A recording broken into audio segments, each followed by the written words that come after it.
Пред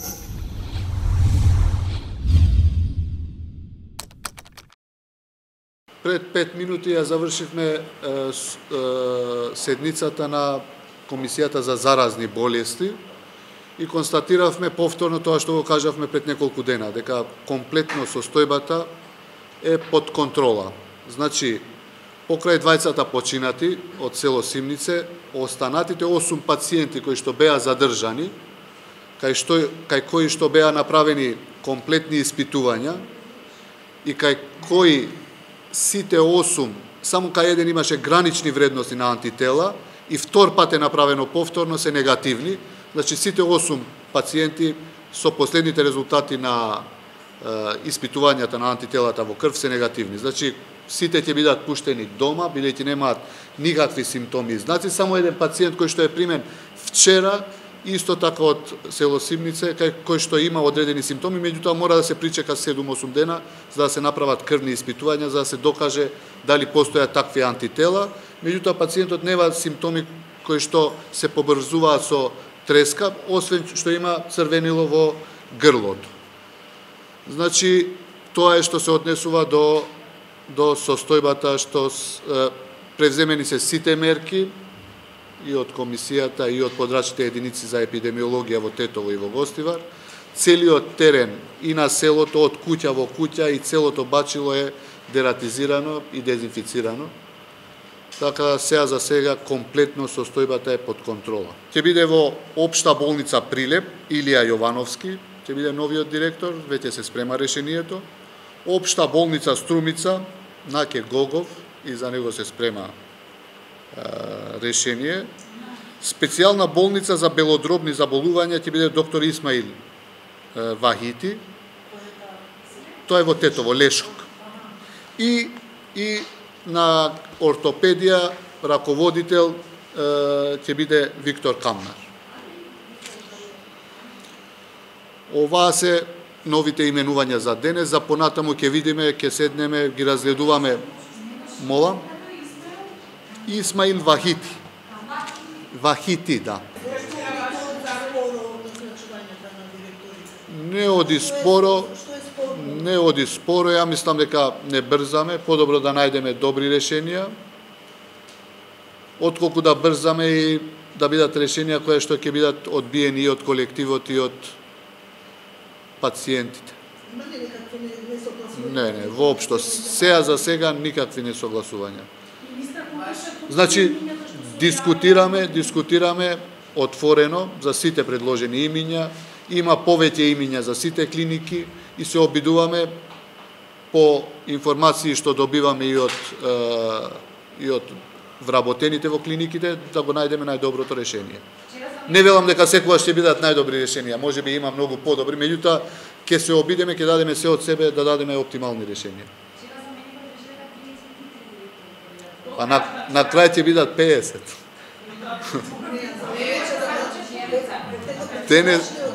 Денеска 4. Ќе видиме четврток, можеби уште неколку, така. Да.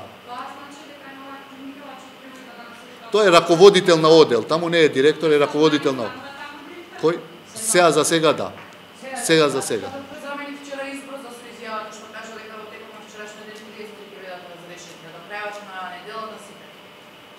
Не, ние ќе се обидеме сега полека да ги изнајдеме најдобрите решенија. Добро, може да забрзал малку. Ќе ги решиме 50 скоро, меѓутоа полека, не брзам. Дали се точни имињата во некои медиуми што беа, или некоја пластична? Видете, некои од тие имиња можеби ќе бидат, некои нема да бидат, така да ги разгледуваме и што е многу битно, разговараме со докторите кои што се вработени во клиниките. Земаме фидбек и од луѓето кои што имаат хронични пациенти посебно, кои што одат често по тие болници, така да нема да брзаме, ќе се обидеме да изнајдеме најдобри решенија. Да. Изворот на заразата, сега ќе го замолам професорот уште еднаш Миленковиќ да каже, тоа е, значи многу често ме пашуваат зошто дозволивте да се случи. Не може ли да се ерадицира тоа? Не може, за жал. Македонија е ендемско подрачје, значи глувците и другите глодари се носачи, тоа хронични носачи на тоа. Професор, ако може вие покомпетентно од мене ќе објасните. Значи резервоар и извор на болеста се глодари, во конкретниот случај ова што е кажано глувци, одреден тип на глувци се носители на точно одреден тип на и подтип на одредени вирусни причинители на вакви хеморагични трески. Во Република Македонија ни е ситуацијава позната, као што веќе ви беше сугерирано, оваа зооноза е всушност ендемска појава во целиот регион, значи не само во Република Македонија, туку во сите земји кои што се граничат со Република Македонија во тоа подрачје. Така да со тоа станува јасно дека контакт со глодарите е еден од начините на пренос, но секако индиректно и преку инхалација, односно дишување на вируси во пулверизиран, односно аеросолизиран материјал. Материјал аеросолизиран, кој што подразбира од фецес, од урина и од спутум на заразените глодари. Глодарите се инфицирани, но не заболуваат. Со месеци можат да преку овие секрети и екскрети изфрлаат вируси во надворешна средина, а они во услови на вакви температури со пулверизација, односно со аеросолизација, на истите може да се внесат во организмот.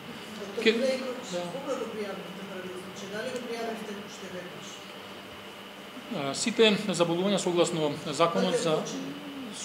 законот за заразни болести, сите болести кои што се од инфективна генеза се пријавуваат веднаш во рок од 24 часа или веднаш во моментот на негова појава има начини на пријава со пријавна картица до Центар за јавно здравје. Секако до Центар за јавно здравје. Сите акутни инфективни болести се пријавуваат веднаш до центрите за јавно здравје. Дали ова значи дека рецидивно може да не се повтори? Како мислите рецидивно? Дали може да се повтори? Нормално, ова е ендемско подрачје. Значи, ние, и ако ги уништиме преска прашав, сите глувци пак од други држави ќе не дојдат. Значи, нема начин да се уништат се изворот, да нема воопшто и да гарантираме дека нема да има хантан веќе никогаш во Македонија. Значи, да се ерадицира е проблем. Меѓутоа, треба да бидеме внимателни и комплетно регионот кај што знаеме дека се случило, да се дератизира и да се дезинфицира. Тоа е веќе направено. Дали е за кратко консумиране на храна што се произведува таму, или косирање самите животни, дали се дезинфицирана храна? Ја мислам дека се е таму дезинфицирано и дератизирано. Сега дали може и храната да биде инфицирана? Секако. Значи, веднаш по активирање на механизмите во системот, на терен се искочени не само од Центарот за јавно здравје, туку и Агенција за храна и ветерина, која исто така паралелно, односно заедно со Центарот за јавно здравје, под поддршка на Институтот за јавно здравје при Министерството за здравство, искочија на терен и сите мерки кои што се потребни за спречување, прво за редукција на бројот на глодарите, понатака за воспоставување на контакт меѓу глодарите и луѓето, и едното и другото се апсолутно предвидени сите мерки за спречување на трансфер на вирусите на човек. Ова е единствен начин на пренос. Доброто е тоа што не се пренесува од човек на човек. Тоа е доброто во овој вирус. Значи, векторски начин на пренос. Само преку глодари се пренесува. Евентуално се истите симптоми, дали има потреба да се или паника да не се створи, ако имат кои симптоми? Значи, апсолутно, медицинските служби... Апсолутно, значи диагностиката се поставува врз основа на клиничка презентација и се поставува врз основа на епидемиолошка анкета и се поставува врз основа на лабораториска потврда. Значи ова се три моменти во поставување на диагностиката. Секако дека лицата кои што потекнуваат од ендемското жариште се вообичаено под зголемен надзор, дури и за неспецифична симптоматологија да се внимава, односно се под медицински надзор за вакви ризици. Минусот во Институтот за јавно здравје со години, тоа треба владата да интервенира и да се види како да се тие долгови да се средат. Не е под Министерство за здравство воопшто. Дали вие ќе направите нешто да кажете на новата влада дека треба да се реши проблемот? Секако ќе кажеме, значи е многу важна институција која што мислам дека треба да извршува многу повеќе испитувања отколку што испитува сега. Ја мислам дека таа институција дури е маргинализирана во македонското здравство и заслужува многу повеќе отколку оваа состојба што ја има. За жал.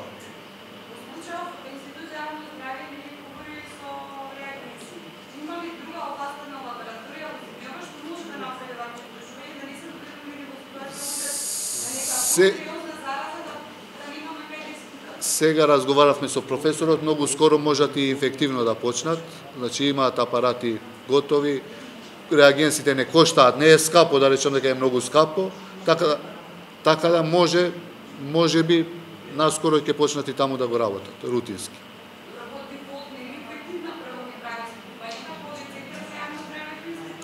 Би требало да е така, сега ќе почнеме инфективна да работи, после се надевам и Институтот за јавно здравје ќе биде готово и тоа ќе биде како, да речам, две референтни лаборатории да биде.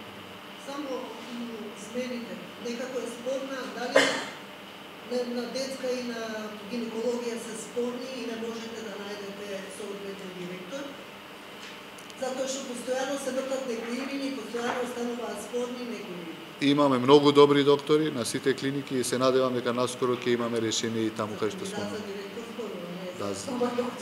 За добар кандидат за директор, јас зборам, значи имаме добри доктори кои што се квалитетни и кои што ќе ги... Зошто брзаме толку? За 2-3 дена ќе ги именуваме. Ние сакаме да најдеме што подобри решенија. Тоа е. Значи, многу ни е битно, не заборавајте, многу ни е битно тие директори да бидат прифатени од здравствените установи кај што работат. Многу ми е битно мене како министер. Ќе има, можеби ќе има и директори кои што ќе останат. Можеби има што биле порано директори, па ќе па им престанала функцијата, па пак сега ќе продолжат. Зошто не? Ако мислиме дека вредат одредени луѓе, зошто не?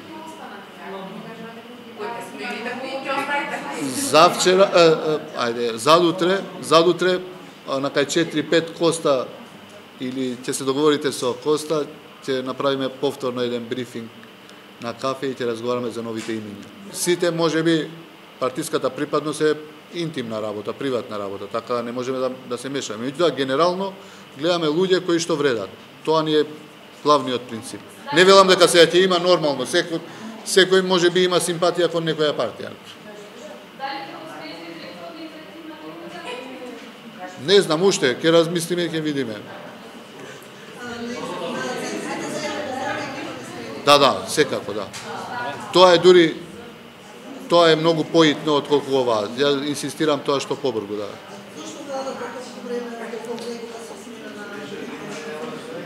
Сега, мислам, оваа недела ќе има огромен број на именувања на директори.